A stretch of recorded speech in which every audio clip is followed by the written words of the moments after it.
Have you ever heard of the Kinderhook plates? It's actually a very important part of Mormon history.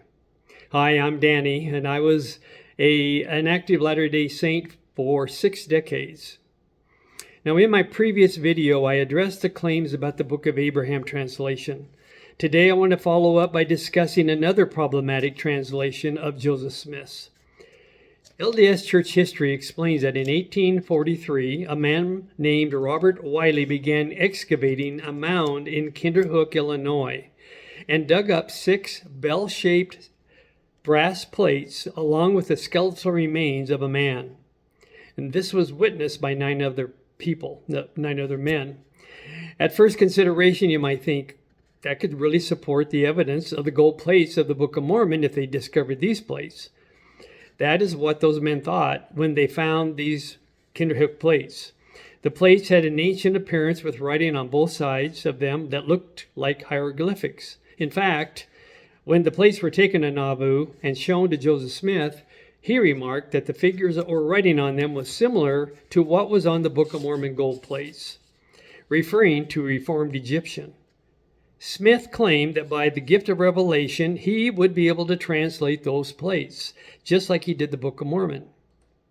The exciting story of finding the Kinderhook plates and drawings of these 6 plates was published in the Times and Seasons, the church's official newspaper. Joseph was an editor of the paper, and surely he would not have allowed the story to be printed if it wasn't true, right? Well, let me show you from the Times and Seasons an actual drawing or photograph of the 6 plates. There's 6 plates, but there were writing on both sides, so these are 12 sides of the plates.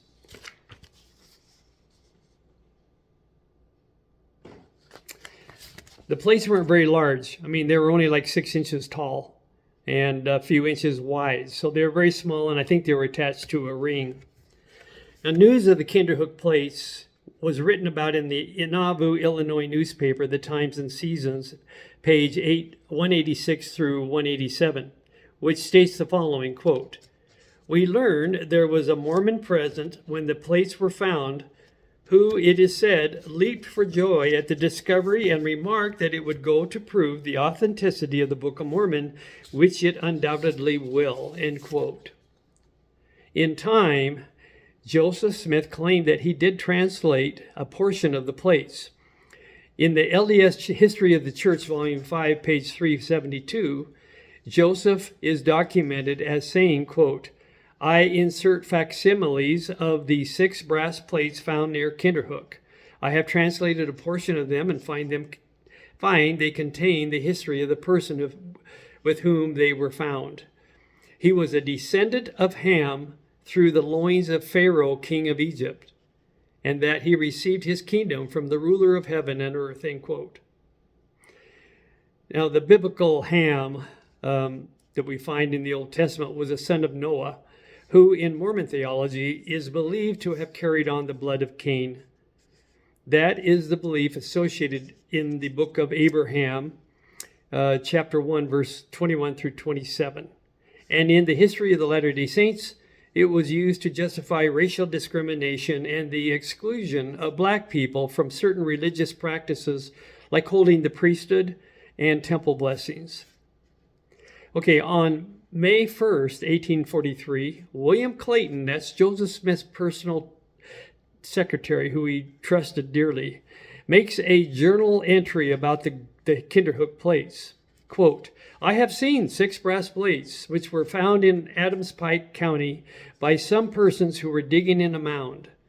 They found a skeleton about 6 feet from the surface of the ground, which was 9 feet high. The plates were on the breast of the skeleton. They were covered with ancient characters of language containing from 30 to 40 on each side of the plates," end quote. On May 7th, 1843, Apostle Parley P. Pratt comments on the Kinderhook plates. He says, quote, "6 plates having the appearance of brass have lately been dug out of a mound by a gentleman in Pike County, Illinois. They are small and filled with the engravings in the Egyptian language and contain the genealogy of one of the ancient Jaredites back to Ham, the son of Noah." end quote.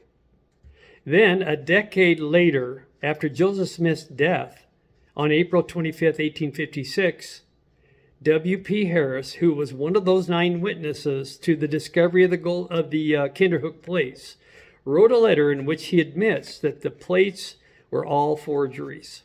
He states that, quote, "I was present with a number at or near Kinderhook and helped to dig out at the time the plates were found. I made an honest affidavit to the same. Since that time, Bridge Whitten said to me that he cut and prepared the plates, and he and Robert Wiley engraved them themselves.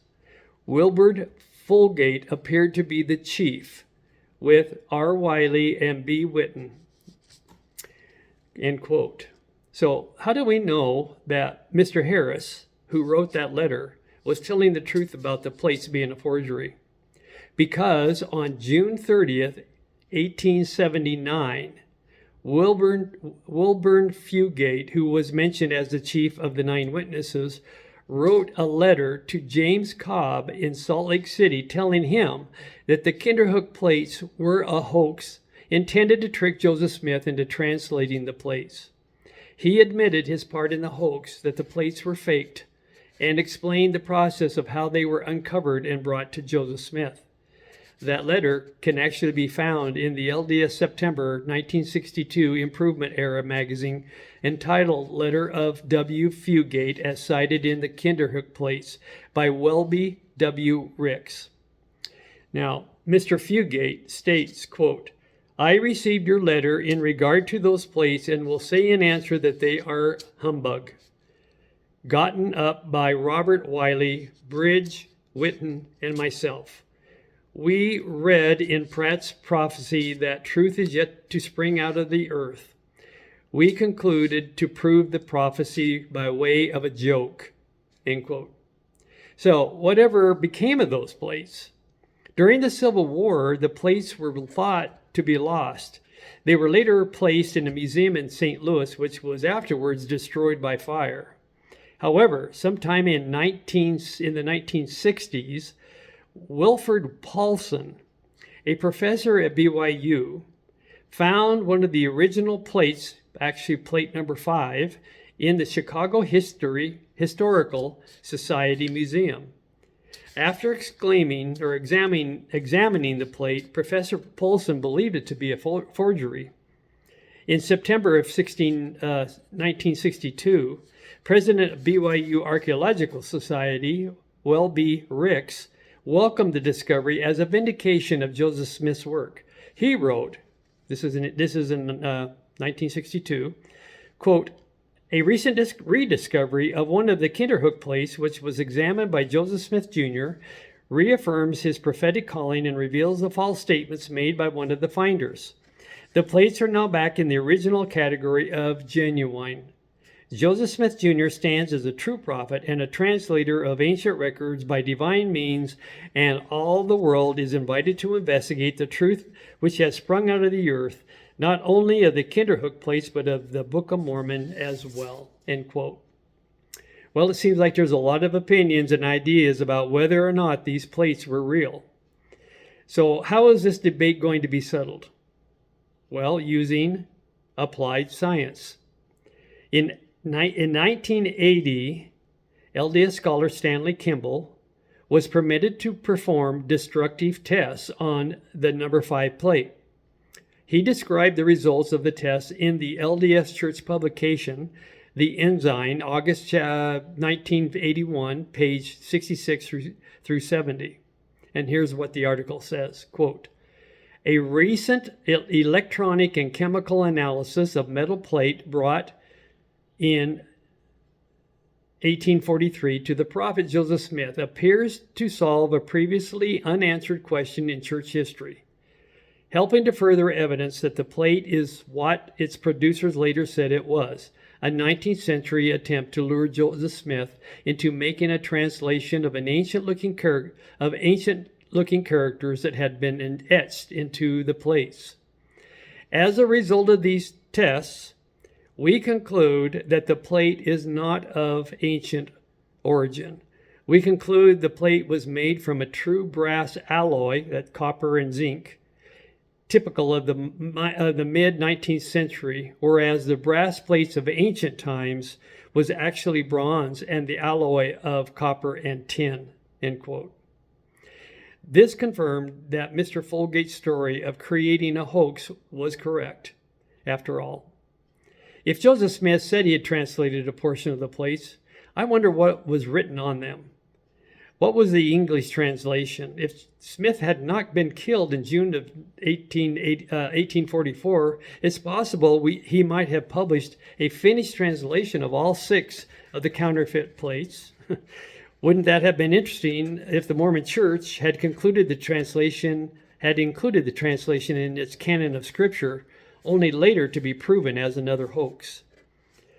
So what is the position of the Kinderhook plates issue today? What's the church's position on that? The church defended the authenticity of the plates and Joseph's translation of them since their discovery in 1843 right up to 1980, that's 137 years, and included it in their history of the church. However, following the destructive testing, the church backed off its claims that the plates were real. Now the church claims it is all a hoax and that Joseph Smith never fell for it. But Smith did make the claim that he could translate the ancient plates writings on the plates. And in fact, he did translate some of them. This is another incident where Joseph Smith could have proven himself a prophet of God by telling the creators of the plates, those who manufactured them, that they were fake, set to make him to look like a fraud. But instead, he incorrectly claims to have translated a portion of them. And just like with the Book of Abraham translation, Joseph Smith has been proven wrong again. The only reason the church abandoned its defense of the plates is that science forced their hands. It's the same reason the church was forced to change the introduction to the Book of Mormon after scientific DNA proved the Native Americans were not descendants from Middle Eastern Jews migrating to the Americas in 600 BC. Instead, they are descended from peoples in Asia crossing the land bridge of the Bering Strait. A change was made after this DNA testing. The change was made, of course, unannounced by the church, to the introduction of the introduction page of the Book of Mormon in 2006. Up to that time, it read, quote, "After thousands of years, all were destroyed except the Lamanites, and they are the principal ancestors of the American Indians," end quote. But since then, our current Book of Mormon introduction reads, "and they are among the ancestors of the American Indians." So it went from principal ancestors to among. Every LDS church president since Joseph Smith could have also used their power as prophets, seers, and revelators to determine that the Kinderhook plates were a hoax. But instead, they insisted the letter from Fugate proclaiming the plates to be a fraud was itself a lie. It should be obvious that Smith's work on these fraudulent plates cast serious doubt upon his credibility as a translator of other ancient records like the Book of Mormon and the Book of Abraham. We already know from the church's gospel topic essay titled "Translation and Historicity of the Book of Abraham" that the Rosetta Stone proved it was not a true translation of ancient Egyptian papyri. The church now admits that, as I explained in a previous video that I made. After disproving the Kinderhook plates and the Book of Abraham translation, are we now supposed to believe and trust that Joseph Smith, when he claims to have translated the Book of Mormon from gold plates, written in an unknown language in Reformed Egyptian, from a rock in a hat? It sounds like 19th century fan fiction, and I strongly suggest it's just that. Why are we to believe that the LDS Church has any direct revelation from God when they continue to fall for frauds time and time again? Does the name Mark Hoffman come to mind? In the early 1980s, Mark W. Hoffman was a rare documents dealer and a skilled forger who exploited LDS leaders when the church paid hundreds of thousands of dollars on historical documents that were completely fabricated by Hoffman. Just like Joseph Smith, the 15 modern-day prophets, seers, and revelators of the Church of Jesus Christ of Latter-day Saints lacked discernment, inspiration, and vision when it came to critical issues affecting truth. They seem to have no ability to discern when they are being duped. Today's LDS prophet has no more ability to see ahead or around corners, COVID pandemic come to mind, than you or me. And that has been proven time and time again. I ask, why can't Yeshua and the Bible be enough for the Latter-day Saints? Along with the Holy Spirit, I testify they are all I needed to discern truth. Thanks again for watching. You can find more videos like this on YouTube or at talkingtomormons.com. And until next time, God bless.